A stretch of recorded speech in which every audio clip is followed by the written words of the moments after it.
These are options. I should pray. That's the right thing to do. I know. People who struggle with, okay, I know I should be praying. Shoulds sound like options.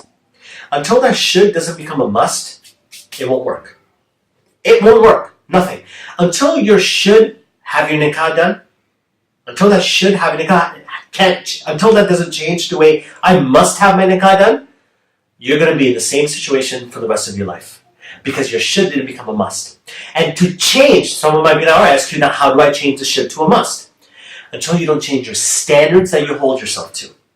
Until you don't change the standard that you hold yourself to, it will never change. Your should will never become the must until you don't change your standard. And what's that standard? That I am going to please Allah no matter what. That is our golden standard. Until your standard isn't, I want to please Allah in any condition, no matter what. Until that doesn't happen, your shoulds are going to stay shoulds, and they're never going to convert into musts. Because when you say, I must pray, that doesn't even sound like an option. That sounds like, I'm going to die if I don't pray. You understand? That sounds like I'm going to stop. You never say, I should breathe. Right? I should, the child should be breathing. The child must breathe, otherwise it can get cerebral palsy, right? You have to remember something like Allah. Pleasing Allah is your lifeblood, it's your life. Sure. It has to be a must. Pleasing Allah is a must. So until that's the core foundation, that you don't change, your standard isn't, I must please Allah in every condition. That standard is going to improve the quality of your life overall. Forget the nikah. That's going to improve the overall quality of your life, let alone the nikah. That's going to improve how you carry yourself, how serious you take your religion. And by the way, that doesn't mean wearing a thobe. That doesn't define serious in religion, right? It means holding yourself to higher standards. Like, you know what? I'm going to read a few extra verses of the Quran today, right? It means I might push it a little more. I'm having a little fun. I want to do that more. Because your standards have changed. Your standards are no longer, I should be pleasing Allah. It's I must please Allah. Your standards have become prioritizing Allah, bro. That's what it is. If Allah, most of the problems occur, bro, because Allah is not a priority, He's an option. That's where our problems come from. Allah is an option and not a priority. Until you don't make Allah a priority, He will always remain an option. Mm-hmm. You get me? Until Allah does not become a priority, Allah in your life, in our lives, will always remain an option. And options are exactly what it sounds like. I do it some days, I don't do it some days. I pray some days, I don't pray some days. Yeah. Because Allah is an option. You need to change Allah from an option to a priority. How? By changing your standard. How you hold yourself accountable. Like Allah, making you a priority is like, like brushing my teeth. Yeah. Like, I'm not going to go without praying. That's disgusting, right? How can I go without praying? How can I dare go without reading Quran? How can I go without putting my head down to you, Allah? Why? Allah, that's not even a question. Right? I don't care how late you are. Tell me the truth. I don't care how late you are for school, for work. I don't care how late you are. You're always going to brush your teeth. Right? You might skip the shower. You might, right? I can't get in the shower because I'm late. But you're never going to skip the teeth brushing. Why? There's no way. My breath. Because guess what? The signs of that are obvious. Your breath smells. There's no way to mask that unless you're doing things to mask that. Because it's not an option for you to get, brush the teeth. But, I gotta brush my teeth, right? Other words for must are, I gotta pray. I gotta please Allah. Like, those words, bro, are convincing words to yourself to hold yourself to extremely high standards. So my biggest advice to you, bro, is change your standards by prioritizing Allah. That's it. And by the way, this is advice to me. Forget this. The reason it sounds so, it's because I'm thinking about all the things that I'm doing wrong. Don't think for 1 second that this means anything, bro. I'm thinking about all the things I'm doing wrong in my marriage, all the things I'm doing wrong in my personal, private life, that I'm like, man, Allah, I haven't really prioritized you. And until you can keep it real with yourself, you asked me, you just told me earlier, before the camera, you're like, if I keep it real with you, bro, that's the only way to be. Because you're not keeping it real with me, you're keeping it real with yourself. Yeah. The problem is that we hide a lot of things from ourselves. Forget hiding it from the world. When you're making tawbah, one of the steps of tawbah is recognizing your mistake and acknowledging that it's a mistake. Yeah. Because that's the first step to recovery. When the AA meetings happen, right? For the Alcoholic Anonymous. The first thing you have to do is acknowledge that you have a problem. The problem with us is we mask it. We finesse ourselves. We finesse ourselves to believe that there is a problem. There is a problem. We can't finesse it. We can't finesse Allah. We can't finesse ourselves. If there's a problem, you gotta address it. If I have a problem in my marriage, a lot of people message me and they're like, their marriage is coming to an end. Their marriage is coming to an end, bro. I'm talking about like, their divorce is what the conversation is basically. Okay, let me click your Instagram bio. Ring, husband and wife, alhamdulillah. Emojis. They have a ring emoji, they have like a husband and wife like kissing emoji, and it says after that, alhamdulillah. Because to the world, you want to show that your marriage is great. Right? But you're telling me that you're coming to a divorce. Because we're finessing, we're living for others. Because guess what happens? If you were to remove all that nonsense, and for once, just actually acknowledge between husband and wife that this is not working, is it? That's when you can seek solutions. No other way. Because guess what? Either she's going to recognize there's a problem, but he's going to deny it. No, there's no problem. I'm fine. We're just going to do a little rough patch. Or the other way, he recognizes it, but she's like, no, everything's fine. Because what's the only other option? Like, you want to blame everything, every situation. You want to blame every situation besides yourself. Okay, cool. But guess what? How are you supposed to seek help? Because if you blame everyone and everything besides yourself, you're putting the ownership of accountability on everyone. But guess what? The reason you don't want to blame yourself is because then you're putting away all the excuses and you're like, damn, I'm a bad wife. I'm a bad husband. Oh man, I suck.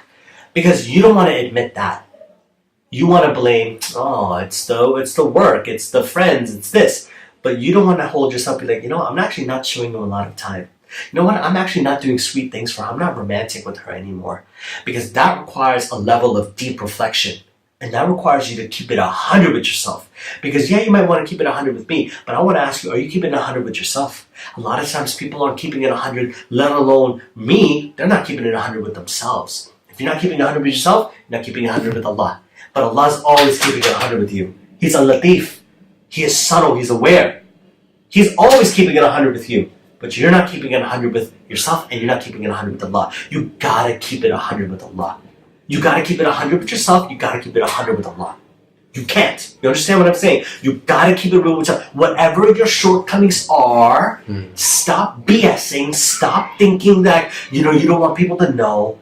This whole time that you're covering so the people don't know, you're covering it from your own self too. I'm not saying expose your sins. What I'm saying is that expose them to yourself at least so you can start figuring out a solution.